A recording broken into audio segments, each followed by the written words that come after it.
Okay, here we are, Matthew Russell Lee, Inner City Press, here at the Southern District of New York Courthouse. Today, Friday, August 29th, 2025. We have an update on Diddy lawyer Mark Agnifilo. But first, in the hype news, in other hype news, yesterday, it's actually kind of a legally interesting hype news. In the Blake Lively versus Justin Baldoni and Wayfarer parties case, a social media individual, Perez Hilton, he filed a number of things here in New York, saying that it was abusive, the subpoenas. There's a whole fight about this. And I do think it's a bit abusive to be like, as I noted, there was a Twitter account with 260 followers that was subject to a subpoena. It's too much. It's too much. But Perez Hilton wrote in a number of times and said, you shouldn't have put up the pictures of my kids, take them off.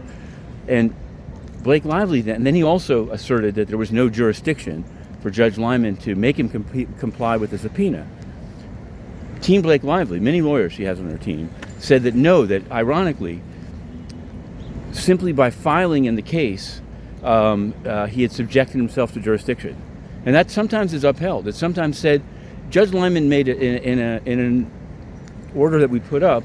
This is why I'm getting into this. It's a hype case, but it's an interesting legal point. He said no, had he actually substantively filed and tried to quash the subpoena, ironically, trying to stop the subpoena would have subjected himself to jurisdiction, it appears. But simply because they were sort of nibbling around the edges, take down the photographs, it was all perspective relief instead of directly engaging.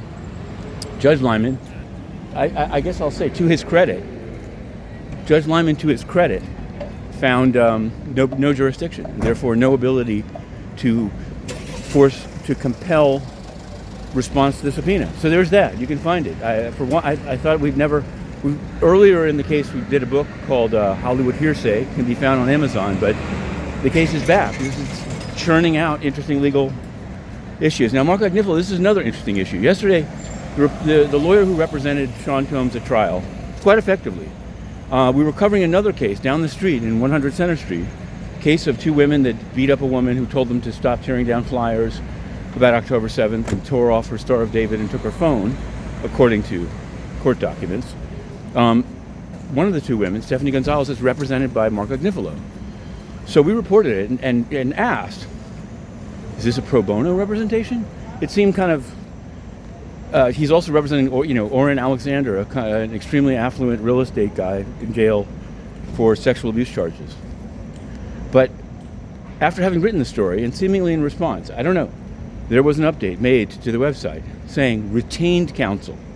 So he's retained. So either maybe Gonzalez has a lot of money. It's not.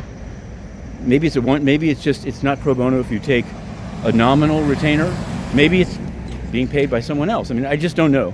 It's not the end of the world, but we're going to do it. And in part because some pro Diddies were like, "How dare you question Agnifilo?" And so I'm not questioning it. I cover the courts here. They're all right next to each other. There's 100 Center over there. Here's SDNY over here. And when worlds collide, I like to report on it. There's also a district leader in the Bronx, Nicole Torres. She sold poll watching jobs. It was all very tawdry, but very New York. The only thing is that yesterday, in advance of an upcoming sentencing, the director of personnel of the city's